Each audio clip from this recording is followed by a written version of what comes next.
नमस्कार, जय हिंद। स्वागत है आप सभी का हमारे चैनल शिवम स्टडी प्लेटफॉर्म में। आज की इस वीडियो में हम पढ़ने वाले हैं क्लास 12 के चैप्टर अल्कोहल फिनाल ईथर के ईथर को। ईथर की परिभाषा को हम पहले जानेंगे, उसके बाद हम पढ़ेंगे ईथर के प्रकार को। तो आइए देखते हैं इसकी परिभाषा को कि जब ऑक्सीजन परमाणु दो एल्किल समूह से जुड़ा होता है ईथर कहलाते हैं। देखिए ये ऑक्सीजन है, क्योंकि ऑक्सीजन जो है हमेशा डबल बॉन्ड बनाता है और ऑक्सीजन से जब दो एल्किल समूह, अब वो एक समान एल्किल समूह भी हो सकते हैं या फिर अलग अलग एल्किल समूह भी हो सकते हैं। अगर किसी ऑक्सीजन से दो एल्किल समूह जुड़े हों तो उसे हम क्या कहते हैं? ईथर कहते हैं।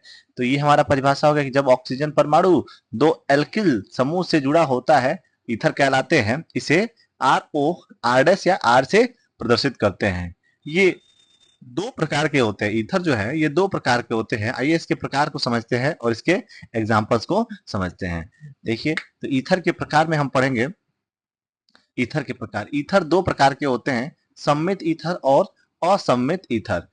ईथर के प्रकार जो है दो प्रकार के, सम्मित और असम्मित। सम्मित ईथर को प्रदर्शित किया जाता है आर ओ आर से और असम्मित ईथर को प्रदर्शित किया जाता है आर ओ आर डैश से। क्योंकि आर क्या है? आर जो है वह कार्बन की श्रृंखला है और आर डैश जो है वो इसलिए लिखा जाता है ताकि अलग अलग कार्बन की श्रृंखला है। जब ऑक्सीजन के दोनों तरफ एक समान कार्बन की श्रृंखला होगी तो हमारा कहलाएगा सम्मित ईथर। यहाँ देखिए, ये ऑक्सीजन है, इस साइड भी CH3, इस साइड भी CH3, तो ये हमारा हो गया सम्मित ईथर। यहाँ भी ऑक्सीजन है, ऑक्सीजन के दोनों तरफ अगर बराबर कार्बन की श्रृंखला है तो ये हमारा हो जाएगा सम्मित ईथर। इसी तरीके से यहाँ ऑक्सीजन है और ऑक्सीजन के दोनों तरफ समान कार्बन की श्रृंखला, तो ये हो जाएगा हमारा, ये भी हमारा एग्जाम्पल हो जाएगा सम्मित ईथर का। इसी तरीके से अगर हम इसमें देखें तो ऑक्सीजन के इधर एक दो तीन कार्बन और ऑक्सीजन के इधर एक दो तीन कार्बन, अगर समान कार्बन की श्रृंखला दोनों तरफ है तो ये हमारा हो जाएगा सम्मित ईथर। इसी तरीके से एक और एग्जांपल आता है, इसको हम इस तरीके से याद करके भी लिख सकते हैं।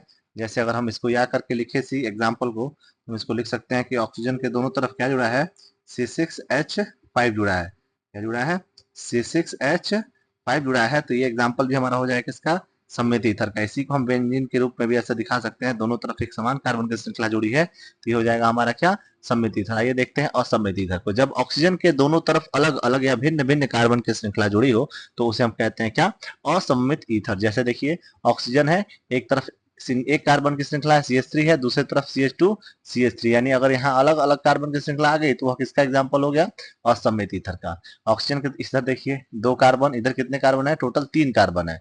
इधर तीन कार्बन है, इधर दो ही कार्बन है, तो ये हो गया हमारा किसका? असम्मित ईथर का एग्जाम्पल हो गया। इसी तरीके से इधर देखेंगे तो इधर हमारा जुड़ा है, इस पूरी संरचना को हम पढ़ते हैं क्या? C6H5 पढ़ते हैं। C6H5 पढ़ते हैं तो इधर C6H5 है और इधर क्या है? CH3 है। इसी तरीके से यहाँ देखेंगे तो यहाँ पे भी क्या है? इधर अलग कार्बन की श्रृंखला, इधर अलग कार्बन की श्रृंखला, तो ये चूंकि हमारे क्या हो जाएंगे? ये असम्मित ईथर के उदाहरण हो जाएंगे। तो आप जैसा कि आप देख लिए, सम्मित और ईथर के प्रकार में हम क्या पढ़े आज? सम्मित और असम्मित ईथर को। इसमें से ये हमेशा बस ध्यान रखना है कि सम्मित ईथर को ROR से प्रदर्शित करते हैं और असम्मित ईथर को ROR डैश से प्रदर्शित करते हैं। आज का वीडियो हमारा यही समाप्त होता है। अगले वीडियो में हम पढ़ेंगे ईथर के नामकरण के बारे में। वीडियो पसंद आया हो तो वीडियो को लाइक, चैनल को सब्सक्राइब और कमेंट करना बिल्कुल मत भूलें। धन्यवाद। जय हिंद।